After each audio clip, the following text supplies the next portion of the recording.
Hi, I'm Jonathan Folsom with another Armor Cotton Agronomy Spotlight. So today we're going to talk about cotton flea hoppers and mid-season plant growth management. Well, why are we talking about flea hoppers? Well, we're talking about flea hoppers because I can't remember a time where we've struggled more with cotton flea hoppers here in West Texas than we have here in 2021. And what do cotton flea hoppers do? Well, they feed on tiny little terminal squares and leaves, basically the buds in the terminal, and therefore causing damage. So those little tiny squares, the plant will abort those little tiny squares and they'll fall off.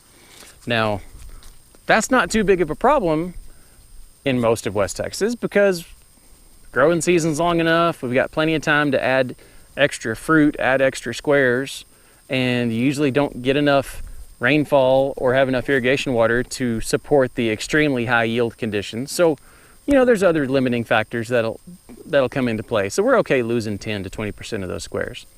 But the issue this year is not the problem with flea hoppers being really bad. It's just the fact that they wouldn't go away. So all season long, we've really been struggling like, okay, do we have enough damage? No, but the flea hoppers are really out there. They're really working and they could be bad. They could be bad. So we come back the next week and look again.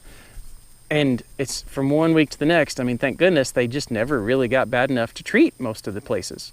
And we had to treat some in some places, but really it wasn't too bad. But then this late planted cotton, that's really the issue.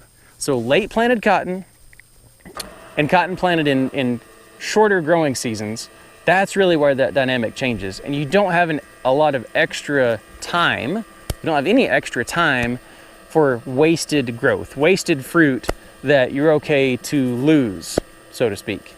So every square you're relying on more to count towards yield. So therefore you have to protect every square. But how long do you protect them? When do you decide to cut that off? Like when do you stop worrying about squares? When do you have enough squares? So here in the Plainview, Texas area, think of August the 4th.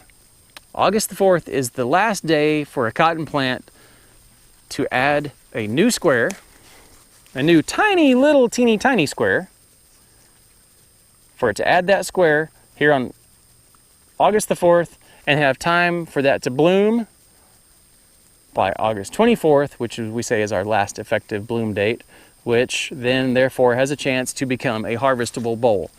So if that square is added to that plant after August 4th, then it's not going to have enough time to contribute to a harvestable yield, harvestable boll. And so same thing, so we don't need to really protect and worry about flea hoppers after that point. Don't have to worry about the squares after that point. And most of the time we don't worry about flea hoppers once the cotton's blooming. But I'm sitting in this cotton here and it's not blooming yet. So, but if you've got enough squares on that plant to satisfy your yield potential, then you're probably okay to stop worrying about flea hoppers. So if you get 20 squares per plant, you're probably going to be okay. But some of this cotton, like this plant, let's count squares. We've got 1, 2, 3. Well, this plant's not doing, oh, there it is. 1, 2, 3, 4, 5. We got 5 squares on this plant. Well, it's a pretty big plant to only have 5 squares on it. Well, yeah, that's because we're missing some to flea hoppers. They just kept nickel and diming it. It never was enough to really hammer it, but lost 1. And that's 2, 3, 4, 5. Just so we lost 5 squares. So we would have doubled the amount of squares. We doubled our fruit load if it wouldn't have been for these pesky little flea hoppers. But once you get past this August 4th time threshold, there's no point in trying to add new squares or protect new squares because they're not going to have enough time to make a boll. So how much more growth should we encourage on this plant after August 4th? How much bigger should the plant get after August 4th? Do we let it get another inch taller, 2 inches taller, another foot taller? Well, I would argue that it would be wise to suppress that new growth and cause that plant to focus its effort into filling the fruit that's on the plant, filling those bowls, developing those squares, not wasting that energy on new growth, whether it's fast or slow, excessive new growth. It doesn't really matter. You want to stick what's on that plant. You want to mature the fruit that's on that plant today. At that August 4th date, that's what matters. So after that point, what should you do?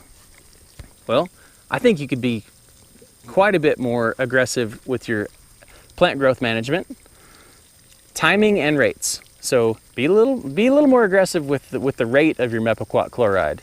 Be a little more aggressive on how soon you go out there and apply that mepiquat, that compact, and shut that plant down. If you're going over it anyway, might as well go ahead and throw some more mepiquat on.